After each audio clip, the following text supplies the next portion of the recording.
La lumière douce d'octobre filtrait à travers les larges fenêtres de l'appartement, caressant les piles de livres d'art, les chevalets silencieux et les toiles certaines achevées, vibrantes de couleurs, d'autres attendant patiemment une touche finale qui tardait à venir. Une légère odeur de térébenthine et d'huile de lin flottait encore, témoin tenace d'une passion qui refusait de s'éteindre complètement. Éléonore Dubois contempla la scène depuis son fauteuil préféré, une tasse de thé refroidissant sur la petite table à côté. 75 ans. Le chiffre résonnait étrangement. Elle se sentait, elle-même. Certes, les articulations protestaient parfois le matin, et retrouver le nom d'un acteur pouvait prendre une minute de plus qu'avant, mais son esprit, elle le savait, était aussi vif qu'une esquisse au fusain. Pourtant, une ombre planait sur cette journée d'anniversaire. Antoine devait venir. Son fils unique.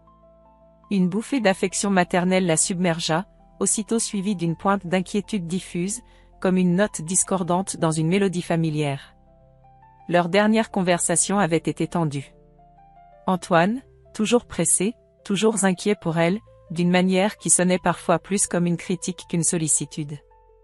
Il s'inquiétait de sa légère confusion, de ses oublis. Elle avait bien laissé ses clés à l'intérieur une fois le mois dernier, et oui, elle avait confondu la date de rendez-vous chez le dentiste. Des riens, des bulles de savon dans le flux de la vie, mais Antoine les avait montées en épingle, ses sourcils froncés trahissant une préoccupation qui semblait presque calculée. La sonnette retentit, l'attirant de ses pensées. Son cœur s'accéléra légèrement. Elle lissa sa robe, jeta un coup d'œil dans le miroir de l'entrée, les mêmes yeux vifs, encadrés de rides qui racontaient une vie, pas une déchéance. Elle ouvrit. Antoine se tenait sur le palier, un bouquet de fleurs impersonnelles à la main. Mais il n'était pas seul. À ses côtés, une femme au visage neutre, tailleur strict et mallette à la main, dégageait une aura d'autorité froide. « Bonjour maman. »« Joyeux anniversaire, » dit Antoine, sa voix un peu trop contrôlée. « Voici Madame Leroy, elle est assistante sociale. Je lui ai parlé de mes inquiétudes. Nous devons discuter sérieusement. » Le sol sembla se dérober sous les pieds d'Éléonore. Une assistante sociale? Le jour de son anniversaire? Tes inquiétudes? Mais Antoine, de quoi parles-tu? Entre, ne reste pas sur le palier. Madame Dubois, commença l'assistante sociale d'une voix posée mais ferme, entrant sans attendre une invitation formelle, suivie par Antoine qui évitait son regard. Votre fils nous a contactés car il s'inquiète pour votre sécurité et votre bien-être. Il nous a fait part de plusieurs incidents récents, des pertes de mémoire, une confusion qui semble s'installer. Des incidents? Répéta Éléonore, sentant la colère monter, froide et précise. Tu veux parler des clés? Ou du dentiste? Antoine, c'est ridicule. J'ai 75 ans, pas 5. Je vais parfaitement bien. Elle se tourna vers son fils, cherchant un signe, une fissure dans son assurance. Mais son visage restait fermé. « Maman, s'il te plaît, » dit-il, posant le bouquet sur une console. « Ce n'est pas seulement ça. Tu as oublié d'éteindre le gaz l'autre jour. Tu as failli mettre le feu. » Quoi? Mais pas du tout. J'ai juste laissé mijoter le pot-au-feu un peu trop longtemps, ça a attaché, c'est tout. Tu déformes tout. Elle se sentait piégée, ses mots semblant glisser sur la surface lisse de leur certitude. Madame Leroy hochait la tête gravement, prenant des notes. Vous comprenez, Madame Dubois, reprit l'assistante sociale, face à ces éléments, et considérant que vous vivez seule, votre fils a pris une décision difficile, mais responsable. Une place a été réservée pour vous à la résidence, les Glycines. C'est un établissement très bien équipé, où vous serez en sécurité et bien entouré. Les Glycines? Une maison de retraite? Antoine. Tu ne peux pas me faire ça. Les larmes lui montèrent aux yeux, des larmes de rage et d'impuissance. C'est ma maison ici. Ma vie. Mes peintures. Son regard balaya la pièce, s'accrochant à une toile inachevée sur le chevalet, une marine vibrante qu'elle avait commencée la semaine précédente. C'est pour ton bien, maman, insista Antoine, avec une nuance de fausse douceur qui la révulsa. Tu seras mieux là-bas. Moins de soucis, plus de sécurité. On a déjà fait tes valises avec l'essentiel. Il désigna 2 valises posées discrètement près de la porte, qu'elle n'avait même pas remarquées. L'essentiel. Comment pouvait-il prétendre savoir ce qui était essentiel pour elle? Tout son être protestait. Elle voulut crier, se débattre, mais une chape de plomb semblait s'être abattue sur elle. Le regard neutre de Madame Leroy, la détermination froide d'Antoine, elle était seule, prise au piège d'un scénario écrit par d'autres. Le départ fut rapide, brutal. Un dernier regard en arrière vers son atelier, vers la lumière d'octobre sur ses toiles muettes. Puis le trajet en voiture, silencieux, Antoine conduisant avec une concentration excessive, Madame Leroy à l'arrière, gardienne silencieuse de sa déchéance programmée. Les Glycines se dressaient devant eux, un bâtiment moderne, propre, mais terriblement anonyme. Des couloirs couleur crème, une odeur mêlée de désinfectant et de soupe tiède. On la conduisit à une petite chambre meublée sobrement. Une fenêtre donnait sur un parking. Antoine déposa les valises, l'embrassa sur le front un baiser froid comme le marbre. « Je reviendrai te voir bientôt, maman. Repose-toi. » Puis il partit, avec Madame Leroy, la laissant seule dans le silence aseptisé de sa nouvelle prison. Éléonore s'assit sur le lit étroit. L'impuissance l'envahit, suivie d'une tristesse si profonde qu'elle la sentit physiquement, comme un poids écrasant sur sa poitrine. Son fils. Son propre fils l'avait trahi, l'avait déclaré inapte, l'avait enfermé le jour de ses 75 ans. Les larmes coulèrent enfin, silencieuses et amères, sur le visage d'une femme dont on venait de voler la vie. Mais sous le chagrin, une petite braise de colère refusait de s'éteindre. Il pensait l'avoir brisée. Il se trompait lourdement.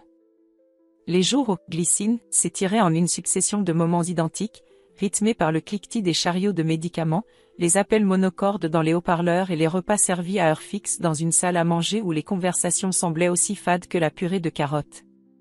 Éléonore observait ce nouveau monde depuis sa chaise près de la fenêtre, se sentant comme une spectatrice échouée dans une pièce qui n'était pas la sienne. Elle voyait les silhouettes voûtées glisser dans les couloirs, les regards vides fixés sur un horizon intérieur, les gestes ralentis par le poids des ans ou l'ennui. Certains résidents semblaient avoir abdiqué, enveloppés dans une douce résignation. D'autres, plus rares, conservaient une étincelle, comme Madame Dubois, une homonyme ironique dont les yeux pétillaient de malice derrière ses lunettes épaisses et qui ne manquait jamais une occasion de lancer une pique humoristique au personnel. Éléonore échangeait parfois quelques mots polis avec elle ou avec une aide-soignante au sourire moins mécanique que les autres, mais elle gardait ses distances. Parler de quoi, d'ailleurs? De la météo? Des activités, adaptées, bingo, tricot, chant choral qu'elle déclinait poliment? Son esprit tournait en boucle, ressassant la trahison d'Antoine, cherchant une faille, une issue à cette cage aux murs couleur pastel. Elle refusait de se laisser happer par l'apathie ambiante. Elle lisait les quelques livres qu'on lui avait permis d'emporter, dessinait des croquis sur un petit carnet avec un crayon volé discrètement dans le bureau des infirmières, s'efforçant de garder son esprit actif, comme un muscle qu'on ne veut pas laisser s'atrophier. Une semaine s'était écoulée depuis son arrivée. Une semaine qui lui avait paru une éternité grise.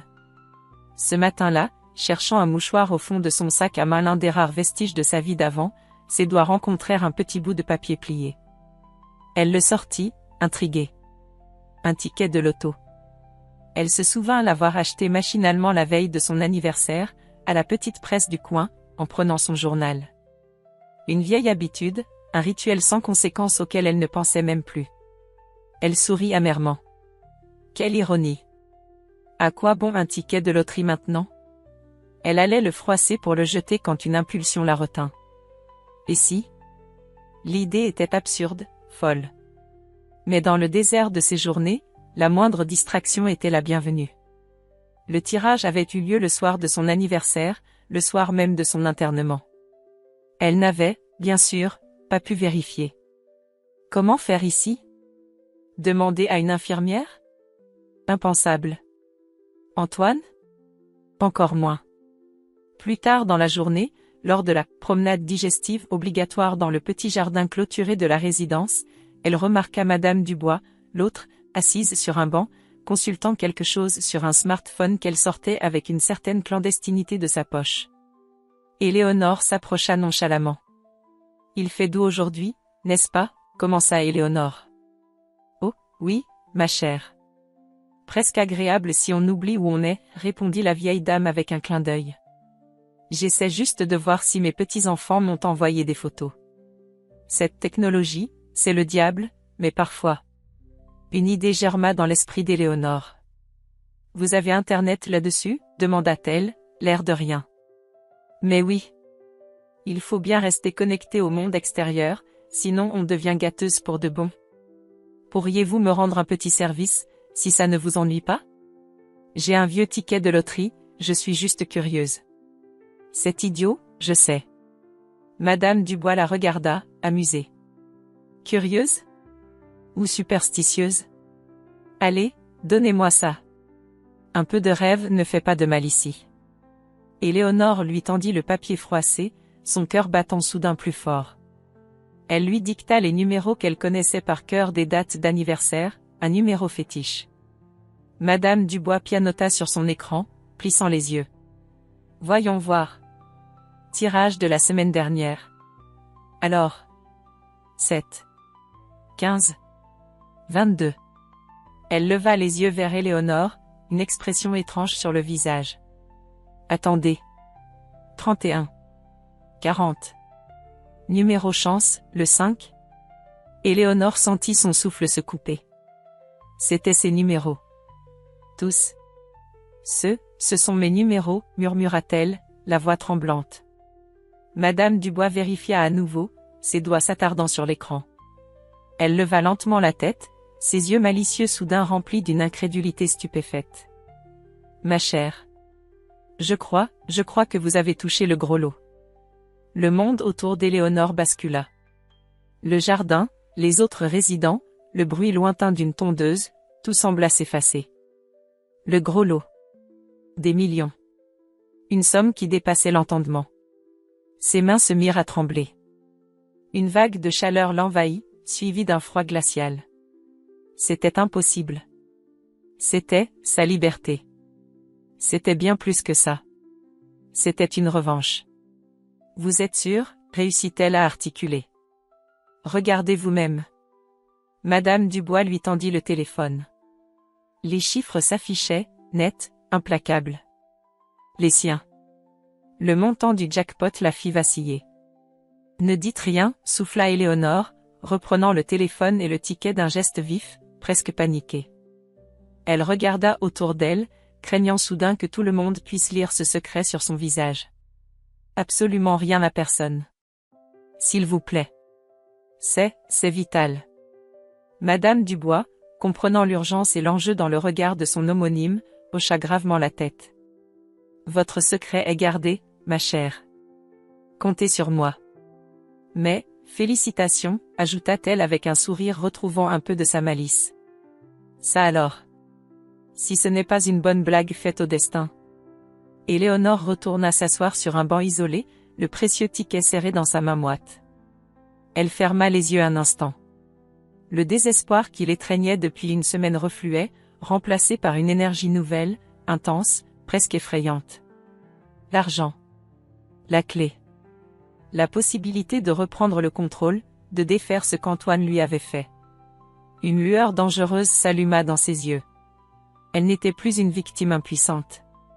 Elle était une femme riche, avec un secret brûlant et une détermination de fer qui venait de naître dans l'ombre des glycines. Le jeu venait de changer radicalement de règles. Et c'était elle, maintenant, qui allait les dicter. Le secret du loto était devenu le moteur silencieux d'Éléonore. Il tournait en elle, non pas comme une angoisse, mais comme une dynamo générant une énergie nouvelle, une clarté d'esprit acérée. Fini l'observation passive des routines des glycines, chaque détail devenait une information potentielle, chaque interaction une opportunité. Elle adopta une nouvelle stratégie, une façade de légère amélioration. Un peu moins distante, un sourire poli plus fréquent aux aides-soignantes, quelques mots échangés sur le temps qu'il fait avec les autres résidents lors des repas.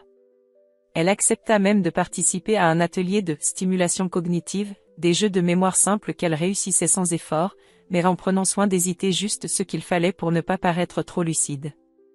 Elle devait endormir la méfiance, tisser une toile d'apparente normalité avant de pouvoir agir. L'étape cruciale était de contacter un avocat. Discrètement. Antoine ne devait rien savoir, l'établissement non plus.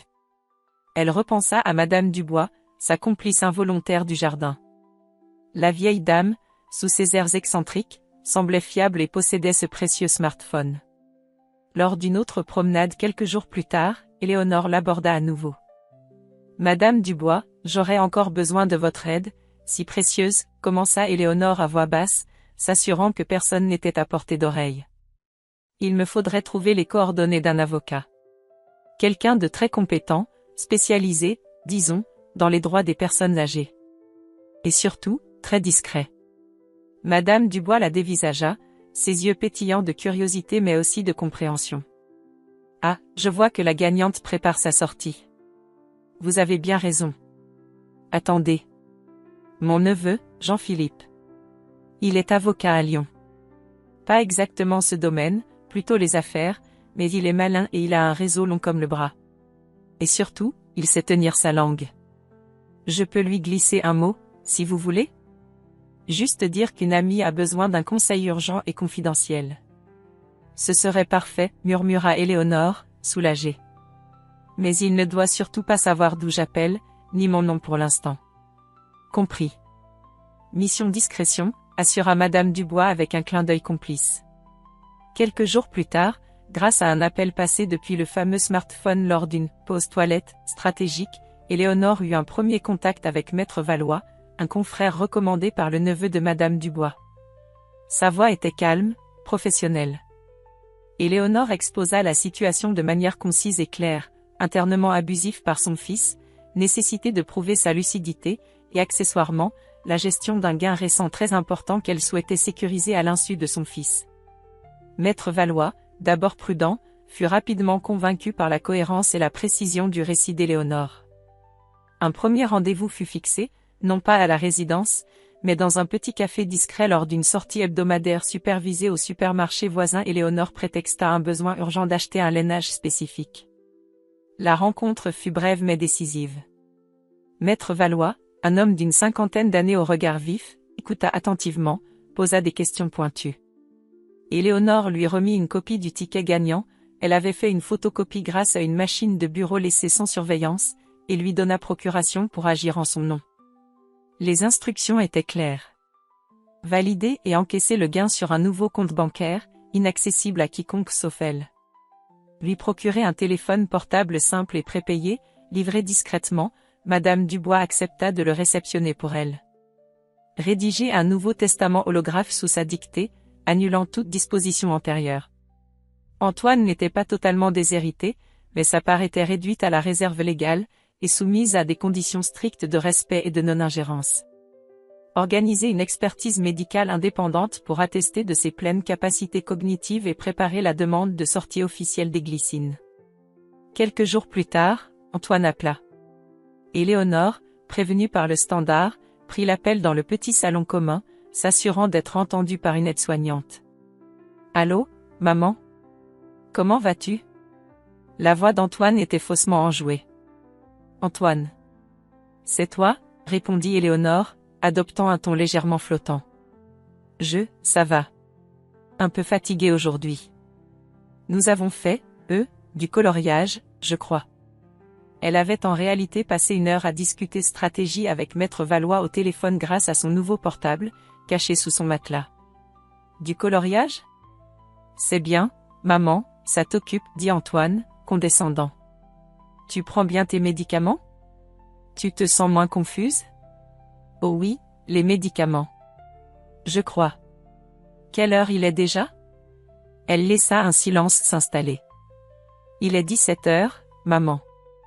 Je t'ai appelé hier, tu t'en souviens ? Il ne l'avait pas appelé. Hier ? Ah, oui, peut-être bien.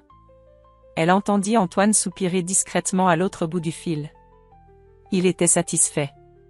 Sa mère déclinait bien comme prévu. Bon, je dois te laisser, maman. Sois sage. Je passerai te voir la semaine prochaine.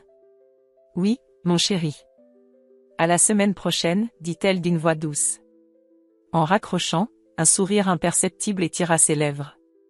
Chaque mot d'Antoine, chaque intonation condescendante renforçait sa détermination. Il la croyait diminuée, vaincue. Il ne se doutait pas qu'elle tissait, fil par fil, les liens invisibles de sa liberté retrouvée.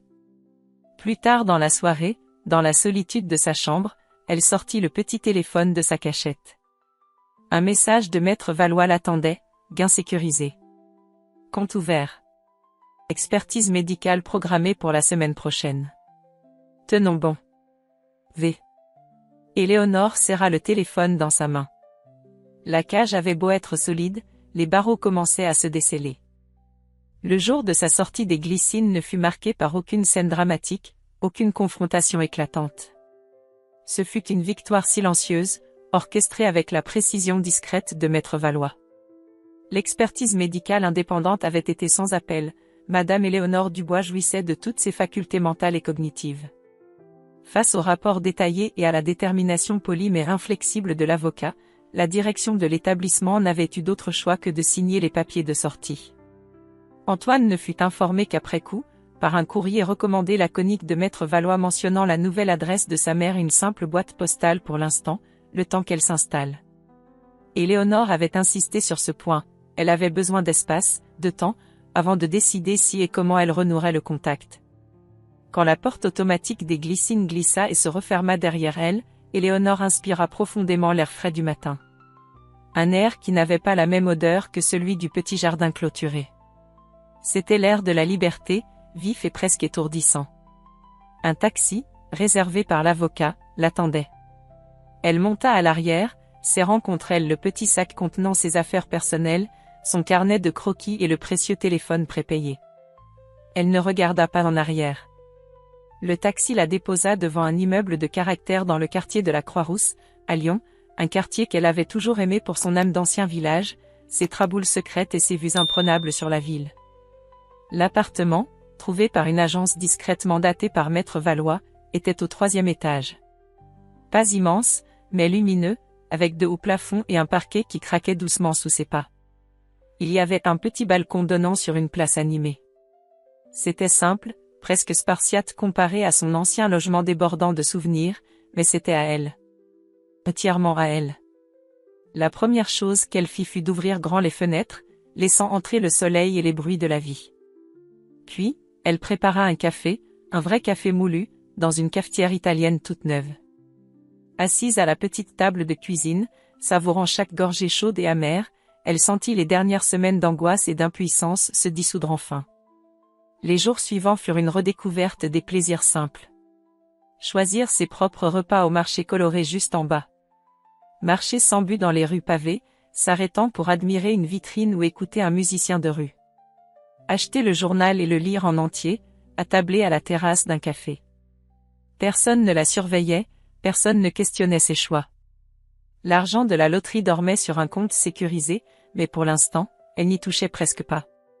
La véritable richesse, c'était cette autonomie retrouvée, ce sentiment d'être à nouveau maîtresse de son temps et de son espace. Puis, une envie plus profonde commença à la tarauder. Un matin, elle se rendit dans un magasin de fournitures pour artistes. L'odeur familière des pigments, des huiles, des papiers variés la submergea d'une émotion intense.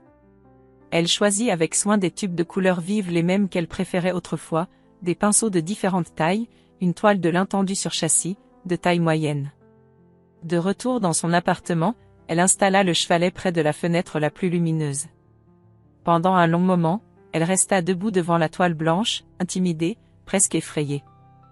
Et si elle avait perdu la main? Si l'inspiration ne venait plus? Elle prit une profonde inspiration et pressa un peu de bleu outre-mer sur sa palette. Puis du jaune de Naples. Elle mélangea les couleurs, retrouvant instinctivement les gestes oubliés. Le premier trait fut hésitant, puis un second, plus assuré. Bientôt, elle fut absorbée, perdue dans le dialogue silencieux entre la couleur, la lumière et la toile. Elle peignait la vue depuis son balcon, mais pas de manière réaliste. C'était une explosion de couleurs joyeuses, une traduction de son sentiment de renaissance. En travaillant sur les nuances d'un ciel de fin d'après-midi, un mélange de rose et d'orangé, un souvenir remonta à la surface, vif et précis. Un souvenir des beaux-arts, des décennies plus tôt. Elle était dans l'atelier de peinture, tard le soir, luttant avec un dégradé similaire. Et Luc était là, penché par-dessus son épaule, lui expliquant avec sa voix douce et passionnée comment capter cette lumière particulière. Luc Chapuis. Son premier amour, son âme sœur artistique. Ils partageaient tout, les rêves de gloire, les nuits blanches à discuter d'art, les rires, les doutes. Et puis la vie les avait séparés. Un malentendu stupide, la pression familiale pour qu'elle épouse quelqu'un de plus stable, la distance, elle ne savait plus très bien. La blessure était restée, enfouie sous les couches du temps. Maintenant, dans la quiétude de sa nouvelle vie, le fantôme de Luc revenait la hanter. Que lui était-il arrivé? Avait-il persévéré dans la peinture? Était-il seulement encore en vie? Une nouvelle quête, plus intime, plus personnelle que la simple reconquête de sa liberté, commençait à prendre forme. Poussée par une curiosité soudaine et impérieuse, elle utilisa son nouveau smartphone pour faire quelques recherches rapides sur Internet. Luc Chapuis, artiste peintre. Les résultats furent décevants. Quelques homonymes, des articles anciens sur des expositions collectives où son nom apparaissait peut-être, mais rien de concret, aucune trace récente. C'était comme chercher une aiguille dans une botte de foin. Elle soupira, posant ses pinceaux. La toile devant elle était vibrante de vie, promesse d'un avenir qu'elle se réappropriait.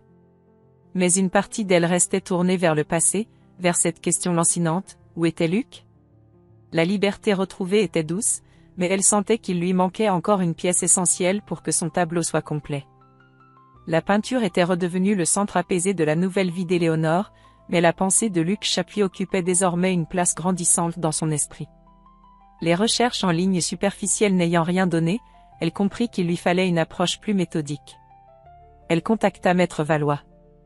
« Maître, dit-elle lors d'un appel depuis son appartement baigné de soleil, j'aurais besoin de vos services pour une affaire plus personnelle. Je cherche à retrouver quelqu'un. Un ami de jeunesse perdu de vue depuis très longtemps. Bien sûr, Madame Dubois. Avez-vous des informations précises? Non, date de naissance approximative, dernier lieu de résidence connu?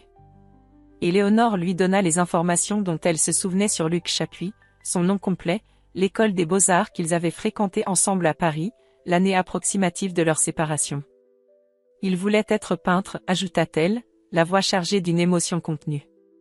Je comprends, répondit l'avocat. Ce type de recherche peut être complexe et prendre du temps. Je peux mandater un détective privé de confiance, spécialisé dans les recherches de personnes. Il sera d'une discrétion absolue, naturellement. Éléonore donna son accord. Savoir que des recherches professionnelles étaient en cours lui apporta un étrange mélange de soulagement et d'anxiété. Et si on le retrouvait? Et s'il ne voulait pas la revoir? Et s'il n'était plus de ce monde? Pendant ce temps, à quelques kilomètres de là, Antoine Dubois découvrait la pleine mesure de la situation. Un courrier officiel de Maître Valois l'informa des nouvelles dispositions testamentaires de sa mère. Non seulement elle était sortie des glycines, jugée parfaitement saine d'esprit, mais elle avait aussi révoqué son précédent testament. La part d'Antoine était réduite au minimum légal, et encore, sous condition. La mention sibylline d'une « gestion de patrimoine sécurisé » éveilla ses soupçons. Furieux et paniqué, ses propres affaires n'étaient pas aussi florissantes qu'il le laissait paraître, il tenta d'appeler Éléonore sur son ancien numéro. Messagerie vocale indiquant un numéro hors service. Il appela les glycines, sa voix suintant l'incrédulité outragée. La directrice, très professionnelle, lui confirma simplement que Madame Dubois avait quitté l'établissement de son plein gré, accompagnée de son conseil juridique, après une évaluation médicale favorable. Aucun autre détail ne fut fourni. Antoine se sentit floué, ridiculisé. Sa mère, la vieille dame confuse et dépendante qu'il avait placée pour son bien, il devait l'admettre dans son fort intérieur, pour sa tranquillité et peut-être un peu pour anticiper l'héritage, lui avait échappé. Pire, elle le tenait à distance. Il obtint finalement sa boîte postale via Maître Valois, seul contact autorisé. Il lui écrivit une lettre, un mélange confus de reproches, d'inquiétude feinte et d'exigence de la voir immédiatement. Éléonore lut la lettre d'Antoine avec un calme nouveau. La colère et la blessure étaient toujours là, mais elle n'avait plus le même pouvoir destructeur. Elle avait repris le contrôle. Après mûre réflexion, et en concertation avec Maître Valois, elle accepta une rencontre. Pas chez elle. Pas dans un lieu public où Antoine pourrait faire une scène. Le rendez-vous fut fixé dans les bureaux neutres et feutrés de l'étude de l'avocat. Le jour J, Éléonore choisit une tenue simple mais élégante, un foulard de soie coloré ajoutant une touche de défi à sa sobriété. Elle se sentait étonnamment sereine. Quand Antoine entra dans la salle de réunion où elle l'attendait avec Maître Valois, elle fut frappée par son air fatigué, presque hagard. Son assurance habituelle semblait fissurée. « Maman, commença-t-il, sa voix mal assurée. « Enfin. Mais qu'est-ce que c'est que cette histoire? Pourquoi tu es parti comme ça? Et ce testament? Tu ne peux pas me faire ça. » Éléonore le regarda droit dans les yeux. « Bonjour Antoine. Assieds-toi, s'il te plaît. » Son ton était posé, sans agressivité, mais ferme. Maître Valois restait silencieux, observateur. Antoine s'assit, remuant sur sa chaise. « Je me suis fait un sang d'encre. Te savoir parti, sans nouvelles. » Sans nouvelles, l'interrompit doucement Éléonore. « Antoine, c'est toi qui as décidé de rompre le contact normal en me plaçant aux glycines. Contre ma volonté. En prétendant que je perdais la tête. Le jour de mon anniversaire. » Chaque mot était pesé, prononcé distinctement. Tu as justifié cela par des incidents que tu as déformés, par une confusion imaginaire. Tu as organisé mon enfermement. Mais maman, j'étais inquiet. Vraiment. Tu oubliais des choses, tu semblais fragile, tenta-t-il, mais sa conviction sonnait faux. Fragile? Ou simplement vieille, à tes yeux? Vieille et peut-être encombrante? Elle laissa la question en suspens. J'ai été profondément blessée, Antoine. Par ta décision, mais surtout par la manière dont tu l'as exécutée. La trahison. Le mensonge. Je ne voulais pas te blesser, balbutia-t-il, évitant son regard. C'est aussi ma femme qui insistait, et puis, financièrement, c'était compliqué. Tes finances ou les miennes? La question était directe, sans détour. Antoine blêmit mais ne répondit pas, peu importe, au fond, reprit Éléonore. Ce qui est fait est fait. J'ai prouvé que j'avais toute ma tête. J'ai repris ma vie en main. Quant au testament, il reflète la situation actuelle. C'est ma décision. Mais maman. Il semblait sur le point de protester, peut-être de supplier. Pour l'instant, Antoine le coupa TL avec une autorité tranquille, je pense que nous avons besoin de distance. Toute communication passera par Maître Valois. Peut-être qu'un jour, nous pourrons avoir une autre discussion. Mais aujourd'hui, c'est tout ce que j'ai à te dire. Elle se leva. Antoine resta assis, abasourdi, regardant sa mère, cette femme qu'il croyait connaître et maîtriser, lui tenir tête avec une force qu'il ne lui soupçonnait pas. Éléonore quitta la pièce sans un regard en arrière, Maître Valois lui emboîtant le pas. Dans le couloir, elle prit une profonde inspiration. C'était fait. Éprouvant, mais libérateur. Son téléphone vibra dans son sac. Un message du détective privé, transmis par l'avocat, piste sérieuse concernant Monsieur Chapuis localisé près d'Aix-en-Provence. Ancien propriétaire d'une petite galerie d'art, maintenant à la retraite. En attente de confirmation d'adresse exacte. Moreau. Un faible sourire naquit sur les lèvres d'Éléonore. Aix-en-Provence. La ville lumière, la ville de Cézanne. Une nouvelle porte venait de s'entr'ouvrir, menant peut-être vers des couleurs oubliées. Le TGV glissait à travers les paysages changeants, emportant Éléonore vers le sud, vers Aix-en-Provence. Vers Luc. L'appréhension se mêlait à une excitation fébrile. Que trouverait-elle au bout de cette quête? Le détective Moreau avait confirmé l'adresse, une petite maison en périphérie de la ville, les Oliviers Bleus, un nom qui sonnait comme une promesse poétique. Elle avait hésité, puis avait simplement acheté un billet de train. Il fallait savoir. Aix l'accueillit sous un soleil éclatant, cette lumière crue et magnifique que Cézanne avait tant aimée. Après avoir déposé sa petite valise dans un hôtel de charme, elle prit un taxi. Le cœur battant la chamade, elle donna l'adresse. La maison était simple, presque modeste, entourée d'un jardin un peu sauvage où les oliviers tordus semblaient danser sous le léger mistral. Une vieille enseigne en bois, à moitié effacée, indiquait « Galerie Les Oliviers Bleus, fermeture définitive ». Elle respira profondément et appuya sur la sonnette. Quelques instants plus tard, la porte s'ouvrit sur un homme aux cheveux blancs et à la silhouette un peu voûtée, vêtu d'une simple chemise d'artiste maculée de peinture. Ses yeux, d'un bleu délavé mais incroyablement vif, se posèrent sur elle, interrogateurs. Le souffle d'Éléonore se coupa. C'était lui. Les traits avaient vieilli, bien sûr, mais le regard était le même. « Luc » murmura-t-elle, sa voix à peine audible. L'homme plissa les yeux, penchant la tête. Une lueur de reconnaissance, puis de stupeur, traversa son visage. « Éléonore ? Éléonore Dubois ? C'est bien vous ? » ?»« Oui, Luc. C'est moi. » Il resta silencieux un instant, comme frappé par la foudre. Puis un sourire lent éclaira son visage buriné. « Entrez, entrez donc. » Quelle surprise incroyable. L'intérieur de la maison était un désordre chaleureux de livres, de toiles retournées, de pots de peinture et de lumière. Ils s'assirent dans le petit salon qui avait dû servir de galerie. L'air était chargé d'une tension douce, celle des décennies écoulées et des mots non dits. Ils parlèrent pendant des heures. Luc raconta sa vie, la petite galerie qu'il avait tenue pendant 30 ans, vivotant de la vente de ses propres œuvres et de celles d'artistes locaux, son mariage, simple et sans histoire, avec une femme aujourd'hui disparue, sa retraite paisible, rythmée par la peinture, la lecture et le jardinage. Pas de gloire, pas de fortune. Une vie d'artiste discrète, obstinée, peut-être un peu solitaire. Il n'exprima aucun regret, juste une sorte de sérénité mélancolique. Puis, ce fut au tour d'Éléonore. Elle raconta sa vie, son mariage à elle, son fils, son professorat d'art, l'abandon progressif de sa propre peinture. Elle ne mentionna pas l'épisode sordide des glycines ni la loterie. Ce n'était pas le moment. Elle parla surtout de ce manque, de cette passion mise sous cloche. « Mais, vous avez recommencé à peindre ?» demanda Luc, son regard s'éclairant soudain. « Oui » répondit Éléonore, sentant ses joues s'empourprer légèrement. « Depuis peu. J'essaie de retrouver le fil. »« Montrez-moi » dit-il simplement.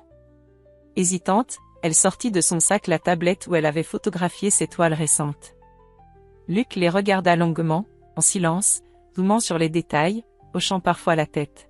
« Éléonore, dit-il enfin, sa voix empreinte d'une émotion sincère. Vous n'avez rien perdu. Au contraire. Il y a une force là-dedans, une urgence. C'est magnifique. Il ne faut surtout pas arrêter. » Ces mots simples, prononcés par lui, eurent un impact immense. C'était la reconnaissance qu'elle attendait sans oser l'espérer. Ils passèrent le reste de l'après-midi à parler art, à regarder les œuvres de Luc, des paysages provençaux vibrants, des natures mortes sensibles, à retrouver une complicité intacte, comme si 50 ans s'étaient évaporés. Il n'y eut pas de déclaration enflammée, pas de promesses. Juste la joie profonde et tranquille de retrouvailles évidentes, une connexion renouée au niveau le plus essentiel, leur amour partagé de la peinture. Une amitié renaissait, solide et lumineuse, avec la possibilité douce d'autre chose, un compagnonnage pour les années à venir. De retour à Lyon, Éléonore se plongea dans son art avec une ferveur nouvelle. L'argent de la loterie lui offrait la liberté matérielle, mais c'était la validation de Luc et sa propre passion retrouvée qui la nourrissait. Il s'écrivait, s'appelait souvent. Luc vint même lui rendre visite à Lyon, découvrant son atelier lumineux avec un sourire approbateur. C'est lui, et Madame Dubois, l'amie des glycines, devenue une confidente, qui la poussèrent à exposer. « Il faut montrer ce que vous faites, Éléonore. C'est trop beau pour rester caché. » L'exposition eut lieu dans une petite galerie réputée du Vieux-Lyon. Le soir du vernissage, Éléonore, élégante et rayonnante, accueillit les visiteurs avec une fierté tranquille. Il y avait la maître Valois, souriant, Madame Dubois, émue aux larmes, quelques nouvelles connaissances, des voisins. Et Luc, debout dans un coin, observant la scène avec une tendresse infinie dans le regard. Les critiques furent discrètes mais élogieuses, soulignant la maturité vibrante et l'hymne à la résilience qui émanait de ces toiles. Plusieurs œuvres furent vendues. Mais le plus important pour Éléonore n'était pas le succès commercial, c'était d'avoir osé, d'avoir enfin donné à son art la place qu'il méritait. C'était cela, la chose qu'elle voulait faire depuis si longtemps. Quelques semaines plus tard. L'atelier d'Éléonore baigne dans la lumière dorée de fin d'après-midi. Elle est devant son chevalet, totalement absorbée par une grande toile représentant les toits de Lyon sous un ciel d'orage flamboyant. Son visage est serein, concentré. Chaque touche de pinceau est assurée, vibrante d'une énergie maîtrisée. Dans un fauteuil confortable près de la fenêtre, Luc lit tranquillement, levant parfois les yeux pour la contempler avec une affection paisible. Le silence est confortable, empli d'une présence mutuelle apaisante. Le téléphone sonne discrètement. Éléonore jette un coup d'œil à l'écran. C'est Antoine. Depuis leur confrontation, il a envoyé quelques messages prudents, presque timides. Elle ne lui a pas encore répondu. Elle laisse sonner. Peut-être un jour. Peut-être pas. La blessure était là, mais elle ne dictait plus sa vie. Sa paix intérieure ne dépendait plus de lui, ni de personne d'autre. Elle la trouvait ici, dans cet atelier, dans les couleurs qui naissaient sous ses doigts, dans le regard complice de Luc, dans la certitude tranquille d'être enfin, pleinement, elle-même. Son regard quitta la toile pour se poser sur la ville qui s'étendait à ses pieds, puis revint vers les couleurs éclatantes sur sa palette. Un sourire illumina son visage. L'avenir était une toile blanche, baignée de lumière, et elle avait toutes les couleurs en main pour le peindre.